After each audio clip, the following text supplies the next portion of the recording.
I'm here with Mark Ogden, where, Mark, we're going to do this exercise, which can make us look bad or good, or actually it's quite kind of neutral. But as you know, in the spring, we did our Keep or Dump series, where we tried to be essentially club directors of football, bean counters, and so on, and said, all right, what is on our to-do list for this summer? And in these things, it's not just go out and buy the best players available. It's a question of going out there, seeing what budget you have to work with, which contracts you want to extend, and kind of how to get bang for your buck. And in some cases, because of profit and sustainability rules, which players are you going to move out? No, I think the exercise was, like you say, it was to explain the whole premise of the summer window. And I think we're going to review the 5 Premier League clubs that we did. And I think each one's had a different summer. And I think it's a case of, did they take our advice or did they ignore our advice? I think some have had a good summer, some have had a different summer. But I think we're just going to assess a bit of a verdict on how their summers went in the market. And let's be very clear, we're also judging how well they sold players, in terms of the fees that they got back for them, especially in a market which, as we've seen, this summer's been not as good as previous. There's just less money sloshing around, so it's been more challenging, I think, to sell for higher fees. And we remind people that this is our advice. We weren't predicting what the clubs are going to do, but we were working within their parameters, right? We had an idea of what their budgets were going to be and whatnot. So let's get into this, and let's start with Arsenal. So we both agree there's a big overarching issue here, which nobody, I think, is talking about. Mikel Arteta, his contract is up in June. He has not signed a new one. The club are briefing that they're relaxed about it, which is fine. We both agree that you may be relaxed, maybe others aren't. Yeah, it's a little bit weird in the sense that I think a lot of us expected that Arsenal started the season a couple of weeks ago and that the day before the season starts, we'll have a big announcement, Mikel Arteta signs his contract. That's in the natural way to do it. During the summer in America, in the pre-season tour, it was suggested that nothing to worry about. But I do think that Mikel Arteta has been a big architect of what's happened at Arsenal, the rebuild, and he's obviously extremely important to their future. It just doesn't really stack up. With players, it's different. With players, you're talking about, the value in the market. Do you extend a contract to a player in his 30s, for instance, or do you give a longer contract to a player that's younger than that? But with a manager, there's no kind of market to worry about. You have to just get the guy nailed down and prove that he's the guy that's steering you towards a brighter future in Arsenal's hope, I guess. I just have to laugh about this because, there's some clubs, I'm thinking of United here, they're like, oh, we're keeping the manager, he's got a year left, but we have to extend his contract because that's how he gets authority over the players, right? I love the fact that Arsenal clearly don't feel that way. Arsenal clearly feel we've got enough of a reputation of trust. It's not the long contract that gives you authority. I mean, City, of course, as well. I just find that really interesting. I mean, I think that is a myth that the long contract necessarily gives you authority. However, from a club planning perspective, I think it does matter. In terms of the playing squad, some of the main things that we wanted them to sort out: the goalkeeper. You have 2 number 1 goalkeepers, or 2 goalkeepers on number 1 money. That's a bit redundant. And we thought they could sell Ramsdale for a little more than they actually did. The market's gone down. They got 18 million for him. So we're definitely on the same page there. In midfield, I think we both agreed that with Thomas Partey and Jorginho getting older, getting closer, and both being really high earners, they needed somebody else to add to the mix. Yeah, absolutely. Overall they spent 92 million and raised 70. And let's tell them who they got. Yeah, they got Mikel Merino. Mikel Merino came in. Obviously, people remember him from the Euros when he scored that goal for Spain that knocked Germany out. But obviously, he came in at the start of the window, so the end of the window, injured his shoulder in his first training session. I think so. He's going to be out for a while. But he's the addition, and I'm a little bit surprised that they've not done a little bit more. But because they moved central midfielders out, of course. Albert Sambi Lokonga, who I thought could be there as sort of another body in midfield if you need him. El Neni left on a free transfer, and Fabio Vieira, who I don't think is ready, went on loan to Porto. But they had to sort out Emile Smith-Rowe in midfield. They've done well there. I think £27 million for Smith-Rowe I think that's good. Obviously, he's a homegrown player, as we know. this boring reality these days is pure profit, so it helps the bottom line. But I think the one thing that we disagreed with when we did this was the Arsenal need for a centre forward. You didn't think they needed one. You think that Kai Havertz is the guy, and I think I agree. Kai Havertz is a great player. He's already got off the mark this season. But I was watching the game at the weekend against Brighton when they missed a lot of chances, and I just thought, you look at what Erling Haaland's done for Man City so far this season. He's ruthless. Arsenal, for me, still haven't got that ruthless predator up front. And they've, Eddie and See, Arsenal, you should follow his advice and get Erling Haaland. Yes, I agree with you. They'd be better with Erling Haaland. They did cash in on Nketiah. We talked to him as one of the guys, and we thought that they need to bring in a replacement for Nketiah, so a guy who can come off the bench and whatever. They didn't do that. They did sign Raheem Sterling on loan. They're only covering a portion of his wages. That's kind of the opportunistic I think move. In terms of the finals, there's an upside, There's definitely an upside. And Raheem Sterling scores goals. We know that. Throughout his career, he's scored a lot of goals. But again, he's not a centre forward. He's not a guy that you can rely on to score 20, 25 goals a season. He might score 15. Okay, but enough with his 20, 25 goals. This is such a try. You need somebody you need somebody that's ruthless to win a tight game. Right. And Kai Havertz is not ruthless enough for Mark. Kai Havertz is good, but we fundamentally disagree on this one. He's the second guy. Let's move on. They also, goalkeeping wise, we talked about this. Obviously, with Ramsdale gone, they have to get a number 2. Yeah. Neto on loan, I think totally fits the bill. Happy Absolutely. to be a number 2, bigger club. So I think they did well there. We didn't have another defender necessarily on the list as somebody they needed to add, in the sense that Kivior was there, but maybe some more depth. And Timber as well. And Timber was coming back from injury. They did go out and sign Calafiori. I guess they look at this as like, all right, I have a little more depth behind Gabriel and William Saliba. Yeah. And I also have another option at left back. I am surprised. It didn't strike me as the first priority of Arsenal's summer, and he was their first big signing. But he's a very good player, and he does the job. But I think they had other areas to address, and they've addressed them kind of, but they've addressed these other areas in a kind of, I won't say half-hearted way, but a kind of just. I think it's a function of the market. I think they would have liked to, once Calafiori came in, I think there's 2 guys that they could have moved out. One is Zinchenko. Simply because they're going with a different type of left back. The other one, possibly Kivior, where now that you have Calafiori, you don't necessarily need the left-footed backup center back. But overall, sometimes rather than shifting an asset for less than you think he's worth, you're better off keeping them. I just think it's a really interesting summer. The net spend is £22 million over the summer, and I think that is kind of indicative of the way the market is these days. That a club like Arsenal, a big club like Arsenal's got banked a lot of prize money last year from the Champions League, the Premier League, can only have a net spend of £22 million. I just think it's an interesting development. Well, the Premier League's net spend is down 40% year on year. So, and if you adjust for inflation, this is the lowest Premier League net spend since 2014. So there. So, do we think Arsenal have done enough to win? I think they've done really well this summer. I mean, could they have done more? Sure, ideally, yeah. But I think given market conditions, I think they've done well. And they've broadly followed our advice. Chelsea next. And obviously, in the background, I think there's 2 major issues which make this exercise different. 3 major issues. One is there's been a change in manager from Mauricio Pochettino to Enzo Maresca. There are very real profit and sustainability rules, elements to this.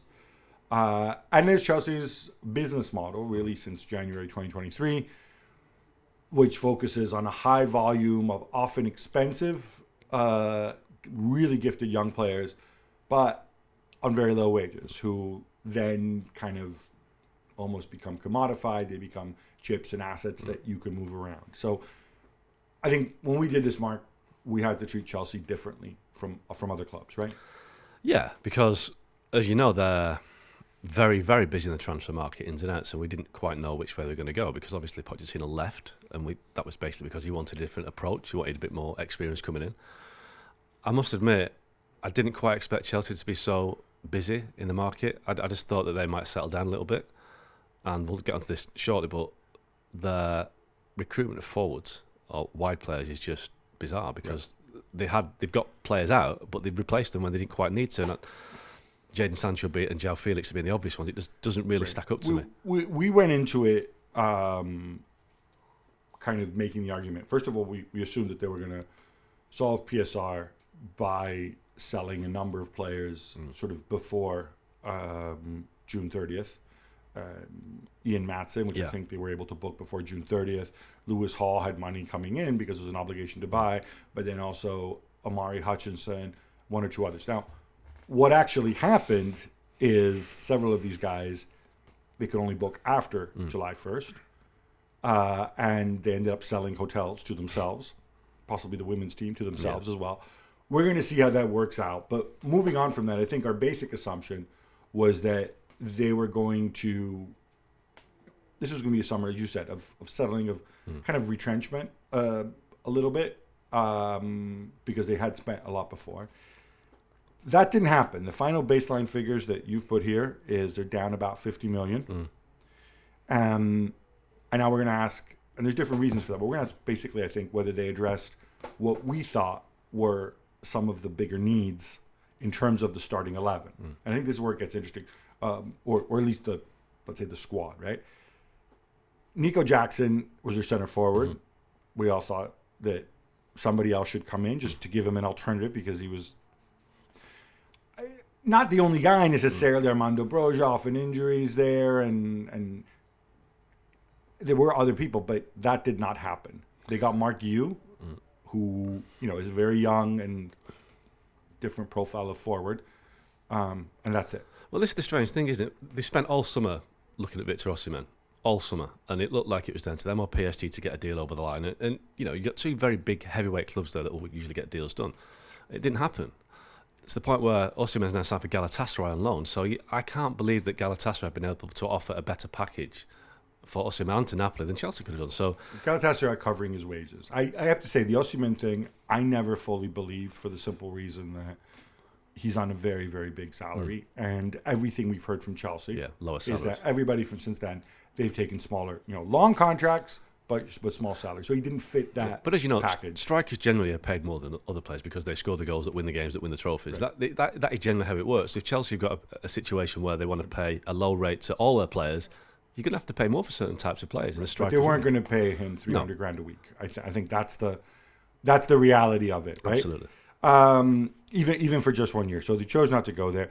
The other thing is, we had this kind of conundrum because Maresca likes to play sort of with flying winger types. And then we looked at this and we said, well, two of their best players right now are Cole Palmer and Christopher Nkunku when he comes back. Might he play a 4-3-2-1? How's this going to work? Would he transition towards that? What we got in the end is we got more wingers. Neto, Joao Felix, and Sancho. Lastly, Jadon Sancho on loan. Yeah, I just can't work out the logic to it. I just can't. And it doesn't make any sense to me whatsoever. I don't know where all these players are going to play. We've not mentioned Mikhailo Mudryk, who's also still there. Mudryk too, yeah. I just... I know the idea is that they want to stack up all the best young players in Europe and that most of them will come off and make them a great team in years to come, or they can offload them for a profit. But I mean, I look at the situation. Conor Gallagher was a divisive subject in the summer. A lot of Chelsea fans probably didn't quite grasp the situation. They felt that Conor Gallagher was treated badly. Now, in many ways, he was being told to train with the reserves, but he wasn't signing a new contract. His contract was up next summer, so Chelsea really had to, stick or twist. And they did that, and we said, this is right. You got to accept. You've got to accept this. Yeah. And they were able to move him. But again... What I don't understand is they brought in Kieran and Dewsbury Hall. No, but before we get to that, they weren't able to move Conor Gallagher for a fee. In the end, I mean, we can say, Joao Felix, separate fee, but we know it's not, right? No, absolutely. Because we had all the nonsense with Morodion in the end. So in the end, yes, you make money, you show profit because of amortization, because you can amortize Joao Felix's fee and you book Gallagher's full profit. But you are bringing in a guy who makes more money than Conor Gallagher. Longer contract. And who's got more years on his deal. So, I don't know. That doesn't sit well with a lot of people. No, and also I mentioned Dewsbury Hall, he's a good player, but he's a downgrade on Conor Gallagher. Now, I don't think Conor Gallagher is the world's best midfielder. He's an average midfielder in an average Premier League team. You got to have at least one manager's choice one, I guess. And they did need to add a body. That was a lot of £30 million for Kieran Dewsbury Hall. I feel for the kid because he's got a lot of pressure on him. More broadly, central midfield, they needed to bring somebody in, right? So Lavia fit again, we thought, okay, Lavia, Caicedo, Enzo, Dewsbury Hall, but then what happens? Leslie Ugochukwu, they choose to loan out, right? Andre Santos, they choose to loan out. They basically have, unless I'm forgetting somebody, they basically have 4 central midfielders, plus Carney Chukwuemeka, who's still there, who's a different profile. Again, that seems kind of counterintuitive with what you expect. Yeah, I think anyone that's trying to sit here and understand what Chelsea are doing are going to struggle a little bit. And then we have to mention the final day of the window when David Washington was supposed to go to Strasbourg and didn't do because Chelsea thought, actually, people might ask questions about this. We're selling a player to our sister club, basically. I think it was because they moved Moreira to there, and that was under scrutiny. What they have done is, I think, some of these guys they've sold well. I mean, Amari Hutchinson, who's not on here for some reason, that is a really, really good fee for a guy who could become a superstar, may not. Maatsen as well. These are guys who've been through the system. They're moving these guys for good amounts of money, and I think we also need to mention Angelo, right, who was on loan at Strasbourg last season, part of their club, comes back in, and they managed to shift him. That's to Saudi, to Al Nassr, I think, where he's joining Cristiano Ronaldo. Again, Kepa on loan at Bournemouth. Yep. Wages off the books. And then the Sterling aspect. And Lukaku, another one, right? Yep. Where, they take a hit, but at least they manage to... They've resolved that situation, I think. I think Sterling's an interesting one because Sterling's one of their signings. Sterling came in, he was the first signing of that regime. No, but let's be fair. Well, let's be fair to Chelsea, Mark. This was in that mad summer. Yeah. When Todd Bowley was the chief scout and the director of football together with Thomas Tuchel. That is when they signed Cucurella. That's when they spent all this money. And then I think the other owners said, wait, we can't operate a club like this. And so that's when they brought in Win Stanley. And so I think if we talk about the club strategy, we have to go from the signings that began in January 2020. But Sterling is their mistake. It's not a Roman Abramovich signing. This is true. And that is I think people who've watched Raheem Sterling over the years would have thought by the time he'd left Man City that Chelsea paid over the odds and gave him a very, very generous deal. And they probably realised that... So it's good that they managed to loan him out. But it's costing them quite a lot of money to do that. But as opposed to having him there and not playing, which would cost you the same amount of money. But I just think it's the way that he was treated. I just think that sometimes you can treat players a little bit too harshly. I know it's a ruthless business, but I think that was a bit brutal, to be honest. All right. Ben Chilwell, of course, in a similar boat. In the end, look, we said what we would do, but there's so many known unknowns with Chelsea that this was always going to be a difficult exercise. Let's move to Liverpool, where, again, new manager, Arne Slot coming in. So you always have this sort of uncertainty of like, what does he want? How does he fit with this squad? I think in terms of priorities that we'd identified, we said there's going to be big calls to make with the 3 free agents to be Mohamed Salah, Virgil van Dijk, and Trent Alexander-Arnold. Now with Virgil van Dijk and Mohamed Salah, we were on the same page. We said, wait, there's no rush. They're happy there. New year, see if they like the new coach, and so on. They're both huge earners. Mm-hmm. It's not like somebody, it's not like they're necessarily going to go. As long as they're happy, and if they're not happy, you're not going to want to keep them anyway. You can take your time with a contract extension, and they're doing that. Trent, slightly different. We both said, hey, listen to offers. 1 year left on his contract. Unorthodox, right back. But then you extend him, if there's no offers over the summer. That hasn't happened yet. No, I think Trent is a tricky situation. I think we saw a glimpse of that when he was taken off against Brentford, and there was a little bit of a kind of an unhappy reaction to it, and people have started reading into that he's not happy with Slot and he's not happy with the situation and whatever. We don't know because that is being kept very much under wraps. But the worry for Liverpool is that in 4 months' time in January, he will then be free to speak to a club about a move abroad. And there's constant speculation linking into Real Madrid. Danny Carvajal's not getting any younger. It would be a decent signing for Madrid, but that has to be Liverpool's priority, really, because he's mid-20s. But it's too late for that. Yeah, Window's closed, right? So totally. Well, I just want to get back to kind of what our sort of advice indication was going to be. Yeah. And I can only conclude the fact that they did not extend his contract is that they didn't feel confident enough in Trent's ability and in the kind of contract that they were going to offer him that they could get it done, that they could get the extension done in the summer. And so, nor did anybody come in and say, here's 60 million with a year left. It may be more a case of there may be a substantial gap in what the player wants and what the club are willing to offer. Like I said, financially. The way they value him might be different from the way Trent values himself. And frankly, the value that Trent might have at a different club, right? If I play at a club where, it's like in the old Dani Alves days, right?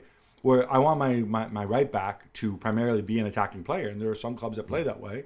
And, Real Madrid, which is the one we mentioned because Ferland Mendy's more defensive, and the two, and Carvajal and Vasquez are getting older, he might be a great fit there, right? And you get some balance to the right-hand side and whatever. So all of this stuff could be playing out in the background. I like the fact that Liverpool were disciplined about this. They said, wait, okay, we can go to this. Do you want this? No. Anybody out there interested? No. Are Real Madrid waiting for him to go out of contract? Maybe. Is somebody else waiting for him to go out of contract? Does he also say, hey, am I going to play with Slot? I think Liverpool know that, as you said, there's a very, very small market of clubs that Trent could go to because of the way he is, the way he plays. And is an acquired taste for certain coaches and managers. We know that. Jurgen Klopp loved him. Gareth Southgate was less convinced. We don't quite know yet what Arne Slot thinks. Which is another reason for them to bide their time. Absolutely. So I have no problem whatsoever with the way Liverpool and they've got a decent have handled this. Conor Bradley is more than adequate at the moment as a stand-in. The other there were two other positions, let's say, that we thought needed addressing or situation. One is the goalkeeper, the reserve goalkeeper, Quavin Kelleher. Obviously, he's not a kid anymore. Yeah. And he's a number 2, and he has a value. Now, one of the things that we noted is the market for sort of high-profile or gifted backup keepers. There's a lot of them on the market. So we suggested that maybe they should move him, bring in a younger goalkeeper. They did not move him. I guess they didn't want to move him for less than what they wanted. Maybe they're not sure about Alisson long-term, whether he wants to stay beyond next year, because soon they're going to have to start thinking a new contract for him. So they took a different option. They got a big young keeper, Georgi Mamardashvili, from Valencia, and immediately loaned it back, which is kind of a hedge on what we said, right? They're playing the long game, aren't they? I think the Kelleher situation is interesting, but as we've seen with Aaron Ramsdale, he left for a kind of a surprisingly low fee, £18 million, which I think Liverpool think that Kelleher's worth more than that, and I imagine Kelleher has ambitions higher than Southampton, where Ramsdale went to. I think he's a very good goalkeeper. There was interest in Nottingham Forest, so again, but that's a difficulty for him. He looks around Europe, he looks around the Premier League, or even around Europe, and he says, okay, clubs that, no, I'm not going to move to a club the size of Liverpool. I may have ambitions, but the ambitious clubs, all either have established keepers who are better than me or younger than me, right? That's where the Alisson situation is interesting. Does Alisson stay beyond next summer? Because I think the Mamardashvili signing is more kind of hedging towards having to have a replacement for Alisson, so you've got two keepers in Kelleher and Mamardashvili. Now, if Alisson goes next summer, fine, he's been a great keeper for Liverpool. Can they afford to lose Alisson, Mo Salah and Virgil van Dijk in the same summer? Let's take Trent out of the situation right now, but the three absolute key elements of their success in recent years, that would be a big wrench for the club of Liverpool. Anybody's stature to lose. I think they don't care. I think they're going to evaluate. Say if we can get these guys at the right price to stay, and if we want them to stay, then fine. Yeah. Like the fact people saying, "Oh, you can't," no. Like clubs evolve over time. I've got no issue with that. They've got a very cool-headed approach, and obviously Michael Evans, which I think is the right approach. Where I would have operated differently was central midfield, where we think they needed somebody. They obviously thought they needed somebody because they bid for Zubimendi. Yeah. I said if you can't get the right guy at the right price, maybe some combination of Gravenberch and Jones and Basetic and Endo still there. In the end, they wouldn't go high enough for Zubimendi. They let Basetic go, which I was a little surprised. They've tweaked the system. Gravenberch has had the position early. That surprises me a little bit. Well, Slot made it clear that it was Zubimendi or nobody. He was pretty firm. He said, look, he's the guy.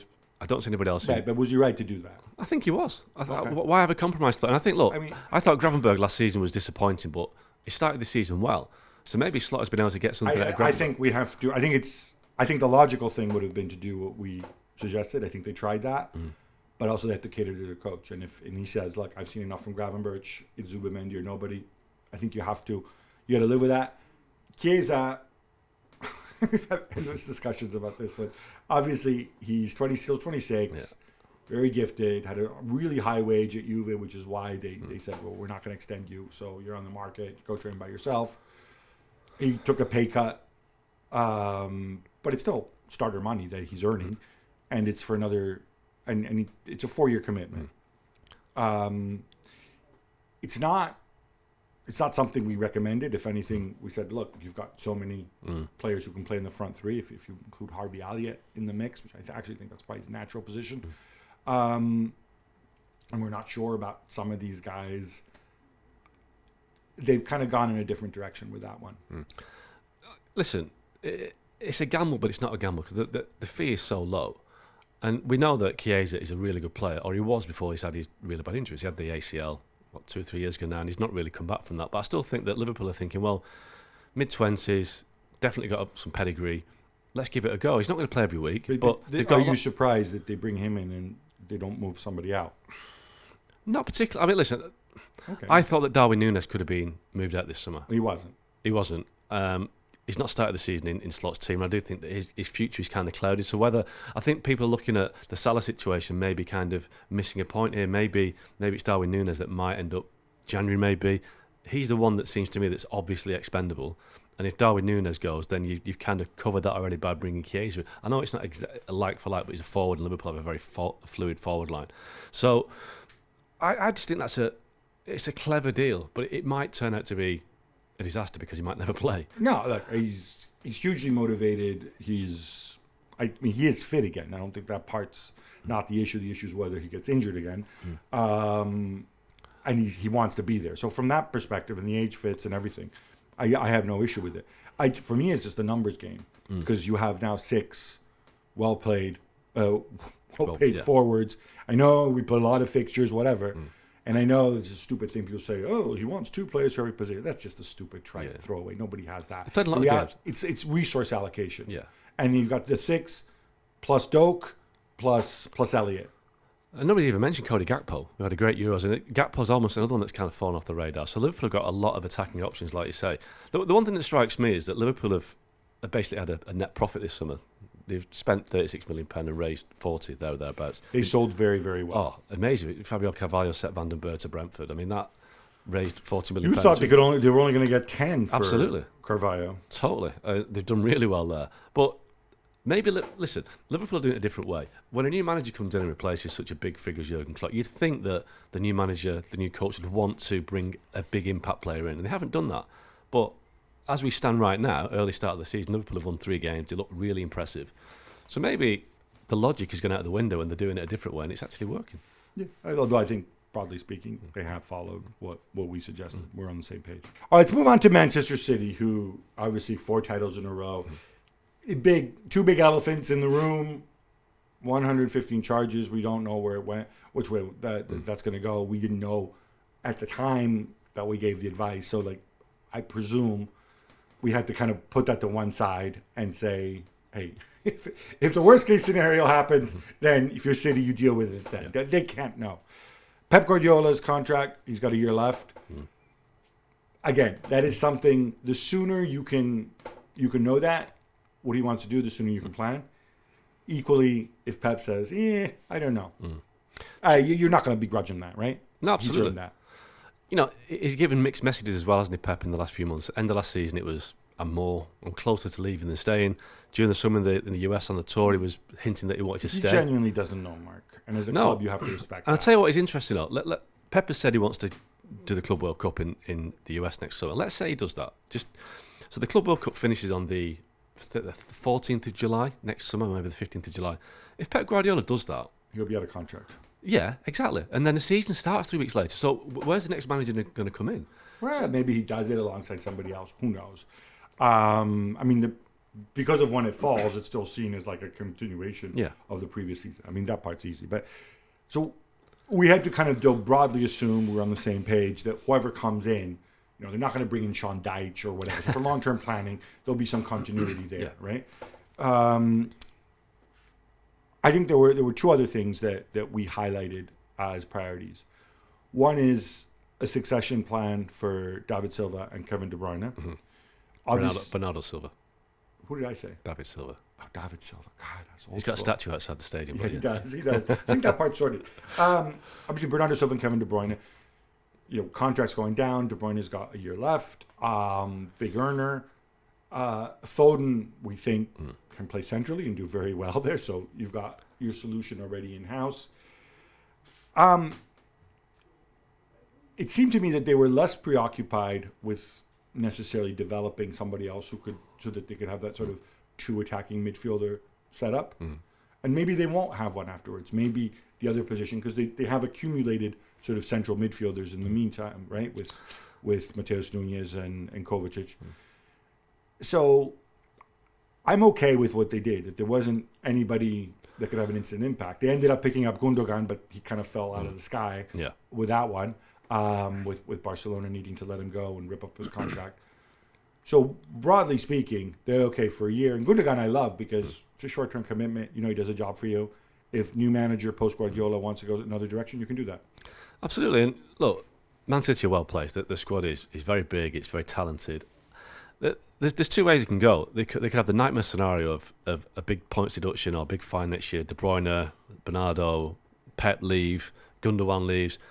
I don't think that's going to happen. I think that it'll be a more managed situation than that. But at the same time, they've got a great production run of talent coming through.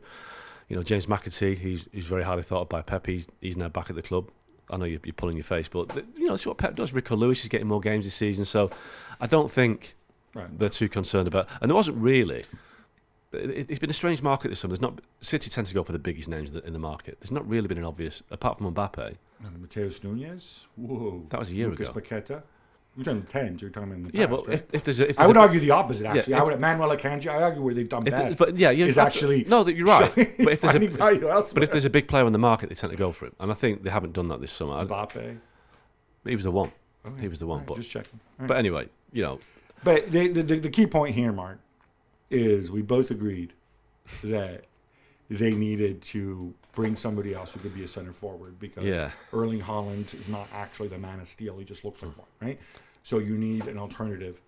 And Julian Alvarez, we both felt, because of the way he plays, isn't necessarily just somebody else, right? Yeah. Instead, they did the opposite. They sold Alvarez and did not bring in another center forward.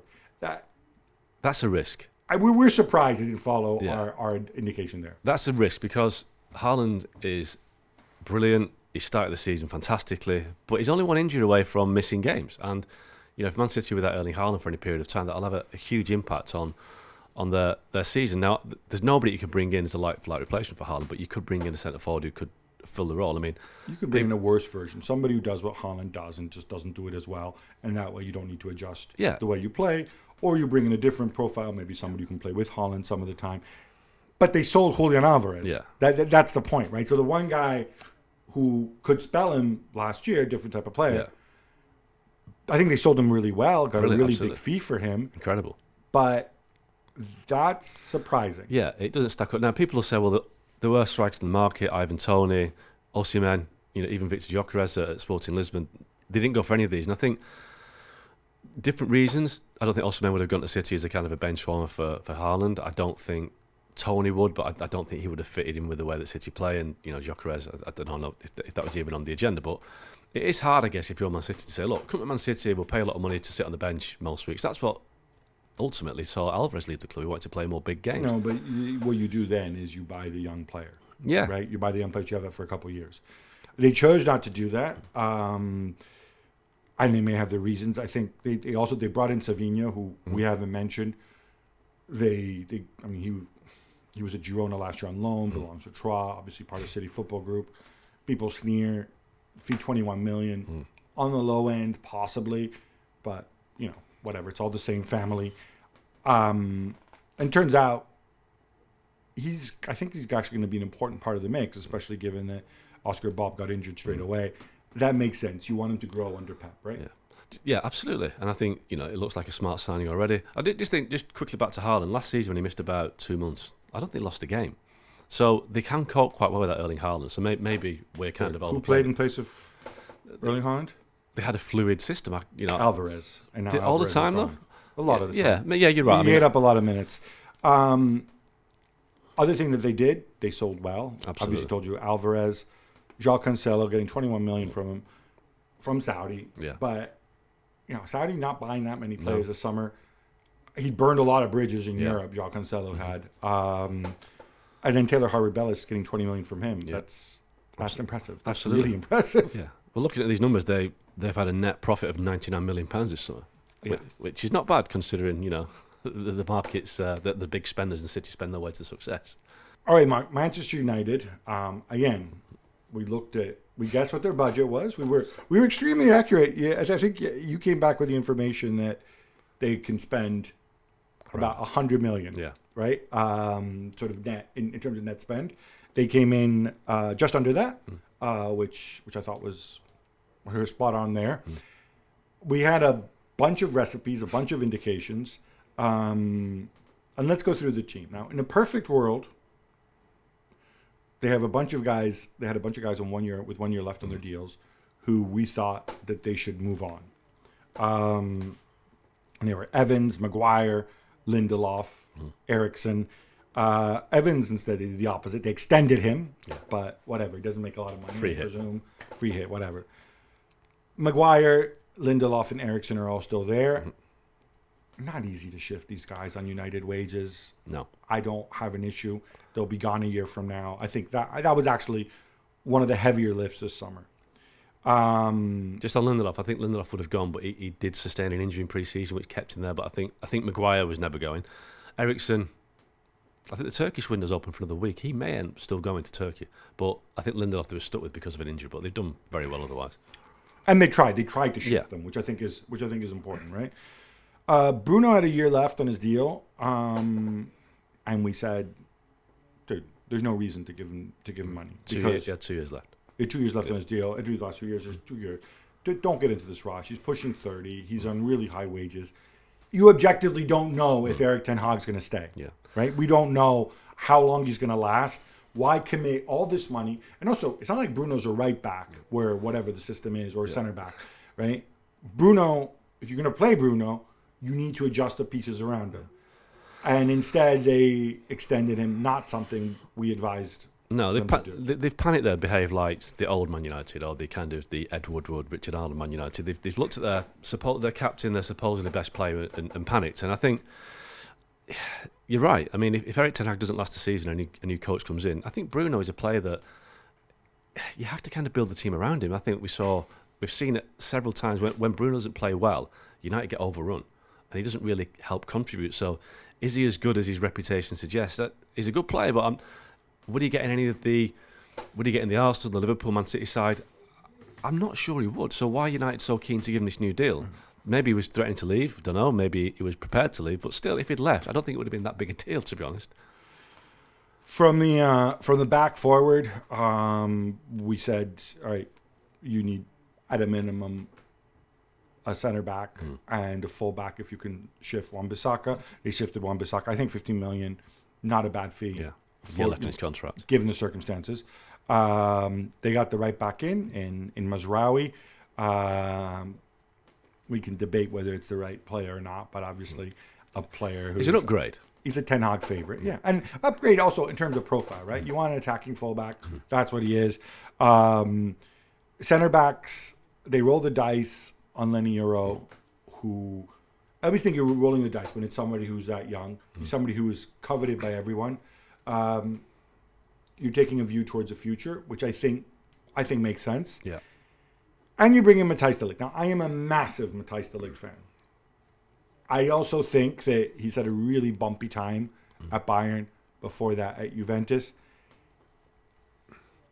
Again, it feels like it was manager's choice on this one. Yeah. They had to bring somebody in. They brought somebody in. Now you keep your fingers crossed. Yeah, I mean, £40 million for de Ligt is not a massive fee, and I think he's on really big wages. Yeah, he was at Bayern. Well, I'm assuming he is at United too. Of course, the alternative was Jared Branthwaite, and I think United were really keen on Branthwaite. They went to £55 million for him. Everton wanted £75 million. It was too much. Yeah. He'd have been on lower wages. He's younger than De Ligt, but I think De Ligt isn't old. No, he's and not.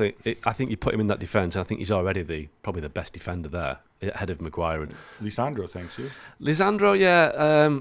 I think our friend Ali Moreno gave a very good kind of dissection of his game recently. I think people should watch it if you've not seen it. Ali Moreno actually exposing a few of the weaknesses in Lisandro's games. But good player, but we've seen already this season he can be rash and reckless. So De Ligt, I think, will bring experience. He was captain Ajax at 19. He's bring rash and reckless, and then you saw that De Ligt tackle at the weekend. Yeah, hey, those are things that they have to work. That's his play with Martinez. But I think undoubtedly they followed the script, and we can debate the choices, but they certainly followed the script. And I think they did well there. Midfield was one. Okay, there's a lot of people who really don't like McTominay, starting with Jules, but I don't think you're a big fan either. I think they got a really good fee for McTominay for where he was, $25 million. I would feel better if they had gotten and they brought in Ugarte. Yeah, we said, well, maybe you can move Casemiro. You're like, oh, sell him to Saudi. Well, they have television in Saudi too. They know the ups and downs with Casemiro. I also think they were short on numbers. I think if they moved Eriksen, they would have brought somebody else in. Yeah, they couldn't do that. They ended up bringing in Ugarte, who is a different profile. He's a different profile than Casemiro too. I don't think he's as good on the ball as Casemiro. He gives you, but he's got a lot of legs. But right? he can move. He moves very, very well. Can we just break that? So there's a few players in there. So Scott McTominay, in an ideal world, Eric Ten Hag would have kept McTominay because he sees him as a valuable squad player, can play a variety of positions. He's not great at any of those positions, but he's adequate to do a job, and he scores goals. But because he's got a year left in his contract, the option was extend his contract or let him go, and they had to let him go. If they could have shifted Casemiro early in the window, they might have found a way to keep McTominay, but he was the guy that had to go to bring Ugarte in. Now Ugarte is younger, he's more mobile than Casemiro, he's more defensive minded, I think, than Casemiro. So I think he's an upgrade. But I agree with you. I think if they'd a bit more ambitious a year ago and gone for Declan Rice, that would have been a much better option. But they've gone for Ugarte. So the Declan Rice obsession is just you, not me. No, but I think if you saw in the Euros alongside Kobe Mainoo, he's a good blend. That kind of player. Right. Again, I would have liked them to maybe do more. I can understand why they didn't in midfield, just in terms of shifting personnel. If you can't move Eriksen, you can't move Eriksen. You've only got so many. Mount coming back from an injury. Mason Mount. Sorry, I'd forgotten completely about Mason Mount. How did I do that? You have to see if Mount can play. The other one that I think was interesting was, up front. Martial gone. Still hasn't got a club. Still doesn't have a club. They opted for Joshua Zirkzee. So, again, another striker, a versatile striker, because Zirkzee can play wide. Zirkzee gives you... Zirkzee, even though they're both tall and Nordic, Zirkzee and Højlund are different profiles of players. Yeah, do you know something? I'm not convinced by Zirkzee. I'm just not... At the moment, he doesn't look ready. He doesn't look fit. He looks like he's carrying a bit of weight. I just don't think he's ready to play in the Premier League, and he should be. I'm not quite sure his profile's right for United. You mentioned Rasmus Højlund. Again, I don't think he's good enough at the moment to play that role. What United need is experience. They need a 26, 27-year-old centre-forward or forward who can bring the rest of the players in. You look at that attacking line. Victor Osimhen, then. Somebody of that ilk, but I don't think you look at United's forwards. Look, I'm not being funny here, right? United's forwards are very inexperienced, apart from Rashford, who's not playing well. Okay. Well, Rashford I thought played well the weekend, but anyway, he's not scoring goals. It's really interesting when you, again, hindsight 2020, I'm sure somebody will have pointed this out, that knowing what we know now about Osimhen, they could have, instead of spending money on Zirkzee, they could have spent money on Osimhen, right? They could have done that. Højlund's played in them too in the past. You can alternate them, whatever. He's not going to play every game. And he is that right age. I don't have an issue with this, again, because United couldn't have known that things were going to end up the way they did with Osimhen. No. And when the summer started, Osimhen was 120 million and an enormous wage.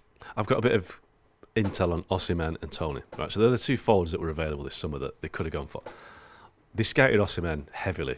Not last season, the season before. I'm sure they scared him last season. And then those guys are gone now, so there's new people in charge. Yeah, but they felt that Osimhen was. There was a concern about whether Serie A was a strong enough league to judge him on, and they were also concerned that he couldn't hold the ball up very well, and that he wasn't a great target man. That wasn't the sort of player that they would want. The flip side was Ivan Toney. Sorry. Didn't they sign Højlund from Serie A?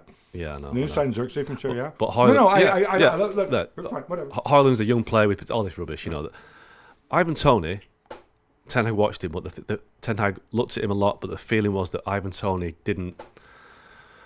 wasn't energetic enough up front, didn't press well enough for the way that he wants his forwards to play. He likes the way that Højlund presses and harries defenders. Tony's not that player. Right. But Tony scores goals. And so Tony coming from a notoriously low energy team, like Brentford, right? I'm only passing on. But honestly, I wish these people wouldn't tell you these things, because it's almost like they're trying to make United look bad when they say this. How do they do that? Yeah, whatever. But listen, I think Gyökeres is a good option, but getting him out to Sporting, I'm not sure. I just think that I don't know about Xerxes. I think Xerxes long term will be. But in terms of profile, they got another striker in, which is what everybody wanted them to do. Not rocket science. Absolutely. Martial leaves, you need somebody else. Yeah. I don't, and then we can debate about the type of player. I think they did well in the outs. Kambwala had a year left, had these horrible injuries. They've done really well with They got a decent fee for him. Yeah. Again, I don't know if they put some resale in there or some buyback stuff. Maybe they did. I don't know. They got $5.5 million for Hannibal, which whatever. The Palistri deal just says $5 million here. Yeah. They have both a buyback and some sort of funky resale on that. They haven't give up on him. They're not going to buy him back. All right, whatever. They're not going to buy him back. You decided to write this man off. Yeah. Whatever. Because I'll tell you why, Gab. Because Man United are finally now showing the ruthlessness that they've lacked for 10 years in getting rid of people. Because the likes of Kambwala, Palistri, under the old regime would have stayed, would maybe even be given another contract. Well, you can't put the two together. Kambwala is 19 years old. He's didn't play for 2 years. No, but they're prepared to play the long game when sometimes you just don't play the long game with these players because they're not good enough. It's different when somebody's really young as opposed to somebody. But sometimes you just know. Sometimes you just look at this player and think, he's not. Kambwala's 19, Euro's 18. They brought Euro. I just think that finally United have been. They've had a good summer with sales or with offloads, which they never usually do. They finally learned how to get rid of players. Now, obviously, some haven't gone like Maguire and Lindelof, but they couldn't get rid of everybody. I just think finally they've shown that realisation. Sancho's another one that not going to play. Let's get him off the books and do a deal.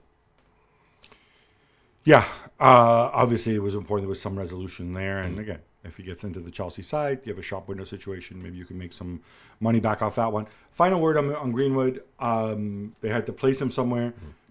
They got, I think, the right fee for him. Yeah. Ability-wise, obviously much greater, but there's other issues there. And also, they knew he couldn't come back. Yeah. So I thought, all told, I think they did pretty well. They've had a good summer. And they followed our advice. Absolutely.